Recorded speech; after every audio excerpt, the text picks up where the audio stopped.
Alright people, we're here in Red Tide Central, that's Sanibel, Florida. We're about to do some shark fishing. We don't got much time left in the 2018 season before they all go away for the winter.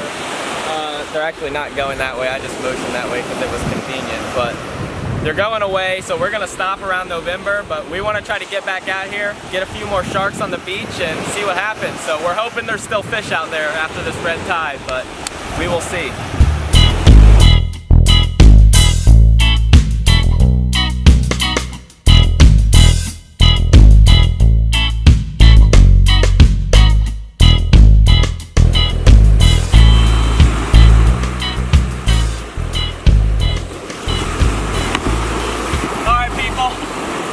First bait drop.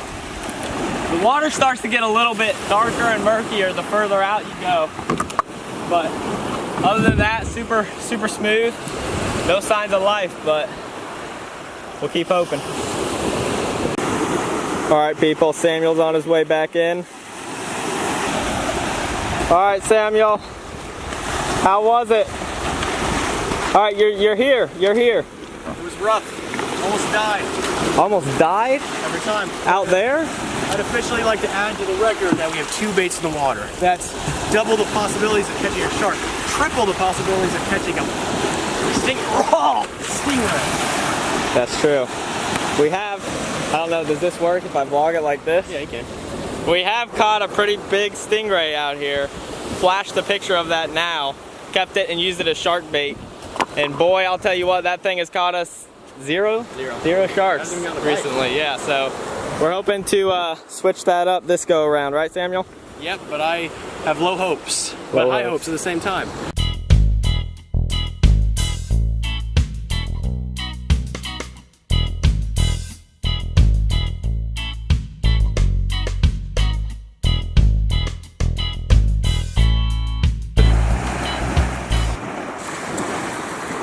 Alright people, so we're about 2-3 hours into the shark fishing on Sanibel Island during red tide. I think we're going to title this video Red Tide Update. There are no fish on Sanibel Island because we are 2 hours in, people, as I just finished saying, and there is not a sign of a shark in this water.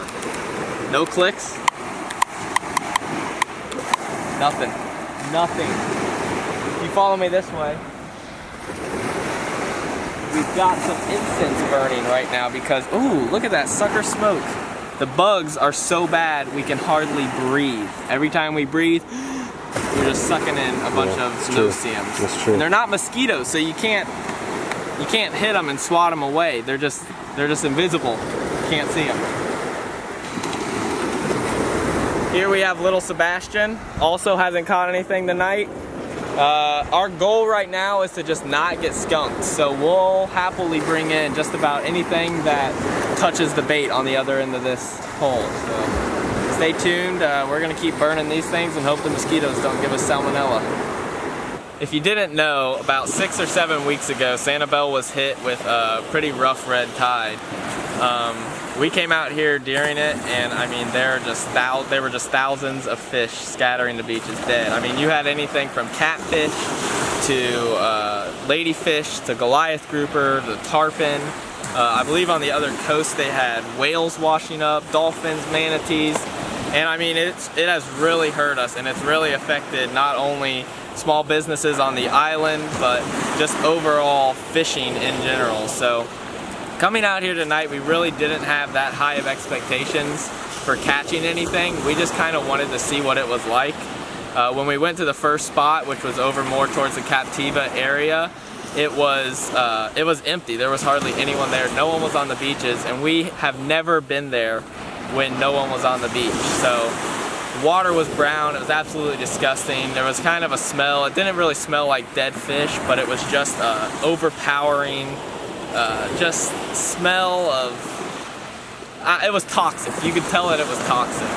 So we decided to drive back more towards the lighthouse side of the island and go to one of our older spots and see if it was any better. And we came out here and the water was definitely clear. It was definitely not as murky and disgusting, but the bugs are really bad, and we think that has something to do with all the dead fish that have been out here recently.